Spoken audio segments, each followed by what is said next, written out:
Bonjour à tous, c'est Grégoire de chez Aquamivoire. Alors nous avons reçu cette semaine-ci quelques chouettes bestioles de notre fournisseur en terrario. On n'a pas toujours le temps de pouvoir vous faire un petit unboxing comme vous commencez déjà à en avoir l'habitude. Donc ici on a dû déjà relâcher les animaux, mais il y avait quand même quelques bestioles qui étaient assez intéressantes et dont je voudrais vous faire part. Alors dans cet import, il y a notamment deux animaux très particuliers qui me tiennent un petit peu à cœur. C'est vraiment deux animaux dont on dirait que l'évolution a un petit peu oublié dans un coin, qu'elle a laissé ça partir vers des choses complètement hors du commun, des animaux qui ont suivi leur propre chemin et qui ne ressemblent pratiquement à rien d'autre de ce qu'on peut voir. Alors moi je trouve ça très excitant, j'ai eu l'occasion de pouvoir les commander et je vais vous les présenter. Alors on va commencer par un animal plutôt aquatique donc, c'est un amphibien et c'est un amphibien très particulier. Il a d'ailleurs échappé énormément à une tentative de classification, on ne savait pas trop où les mettre. Il s'agit d'un urodèle, un urodèle totalement aquatique, donc d'une salamandre, bien que c'est parfois encore un petit peu discuté.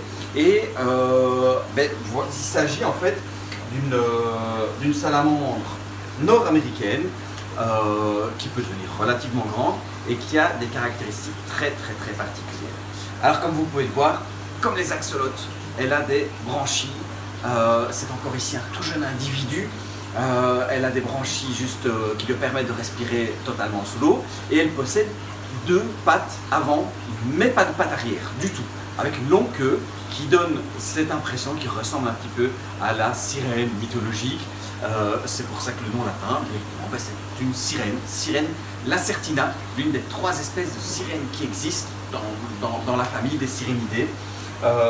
C'est un individu qui possède des caractères néoténiques, donc néoténiques qui sont hérités de le stade larvaire, ces fameuses branchies donc qui restent à l'âge adulte, mais qui va se développer de cette manière-là. Alors elle a beaucoup plus évolué que les axolotes, elle n'en est pas du tout proche, c'est pas du tout une cousine, puisque elle va beaucoup plus loin au niveau de son développement. On a des pattes qui sont beaucoup plus robustes, mais contrairement aux autres urodèles, il n'y a pas de transformation, il n'y a pas de tétard, il n'y a pas de larve. Et voilà, c'est vraiment un animal très particulier. La sirène lacertina, ça peut devenir relativement grand, même plus de 90 cm, donc c'est quand même une grosse bestiole qu'on va trouver en Amérique du Nord. Donc vraiment quelque chose de très particulier, c'est un petit individu d'élevage. Très sympa, c'est vraiment, j'ai hâte de la voir évoluer, en tout cas c'est très spécial. Alors, autre bestiole tout à fait bizarre, donc vraiment on se demande parfois un petit peu à quoi l'évolution pensait quand elle a fait ce genre de bestiole. Ici vous voyez on est dans notre petite section invertébrés, arthropodes, donc des insectes mais surtout les arachnides. Il s'agit d'un arachnide, donc les arachnides ce sont les araignées, les scorpions pour les plus connus.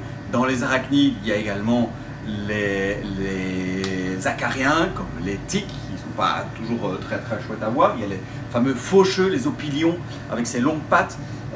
Mais on a également quelques groupes très particuliers, généralement représentés par très peu d'espèces. Et ici c'est l'un de ces arachnides particuliers. Comme je disais, il y a une grosse centaine d'espèces dans le monde. La famille est représentée uniquement dans les régions tropicales, en Asie, en Afrique et en Amérique. Ici c'est une espèce américaine, il s'agit d'un uropyge. Un uropyge, c'est la plus grande espèce d'uropyge d'ailleurs. Alors qu'est-ce que c'est? Ça ressemble un petit peu au scorpion, mais ça n'a pas vraiment de pince, ce sont plutôt les pédipalpes qui sont à l'avant, et il n'y a pas la queue venimeuse du scorpion, mais cette espèce de long flagelle dont il va se servir pour capter un petit peu les infos autour de lui. Il y a plein de récepteurs chimiques olfactifs sur ce petit flagelle. Il est pratiquement aveugle. Il possède 4 paires de pattes, les 8 pattes communes à pratiquement tous les arachnides, mais vous pouvez voir que il y a une paire qui est modifiée, qui va servir un petit peu d'antenne, qui va tâtonner son environnement avec ça.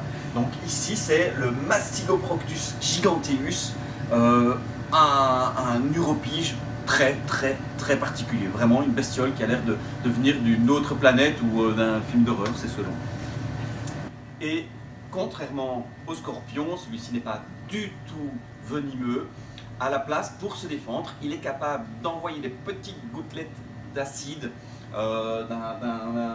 d'acide biologique qu'il peut projeter jusqu'à 20-30 cm pour blesser un petit peu l'éventuel prédateur. Ce n'est pas du tout dangereux, ça peut faire un petit peu mal simplement. C'est ce qui lui a d'ailleurs donné le nom en français de vinaigrier, pour cette capacité à projeter, puisque certaines espèces projettent de l'acide acétique comme le vinaigre. Voilà, le Mastigoproctus giganteus. Alors, à côté de ça, on a aussi rentré quelques autres petites bestioles. On a rentré des mygales, des scorpions. Ben oui, ça a beaucoup de succès. On sait que vous aimez ça.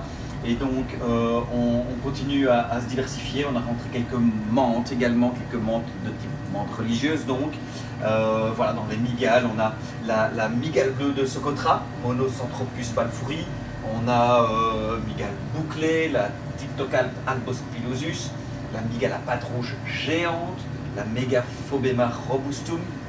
On a quelques scorpions, on a des scorpions Heterometrus lauticus, on a des individus sauvages et des individus d'élevage, donc on a vraiment pour tous les goûts. Voilà, on a également rentré quelques reptiles aussi,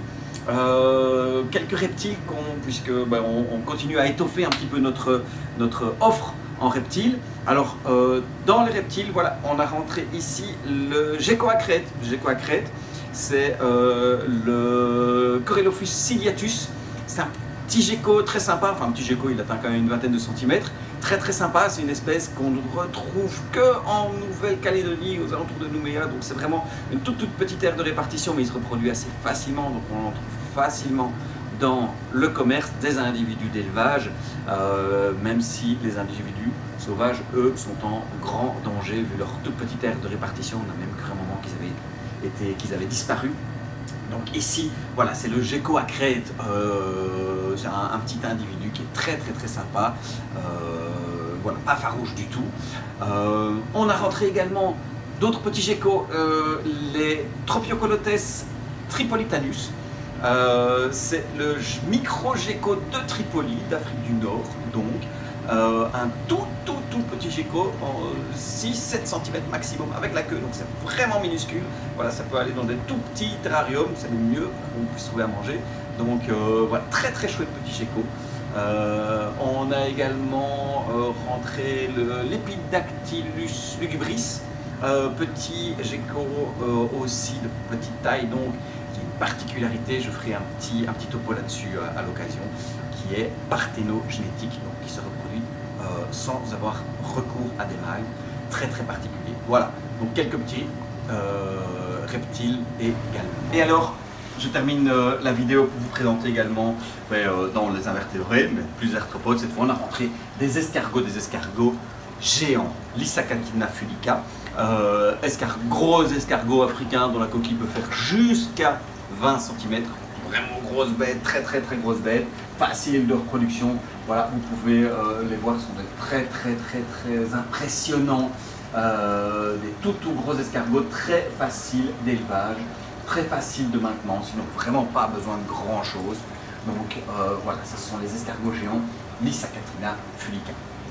Voilà un petit florilège de ce qu'on a pu rentrer cette semaine-ci en terrariophilie. Donc voilà, on continue à étoffer notre offre et on a toujours des chouettes bestioles à vous montrer. On espère que ça continue à vous plaire. À très bientôt!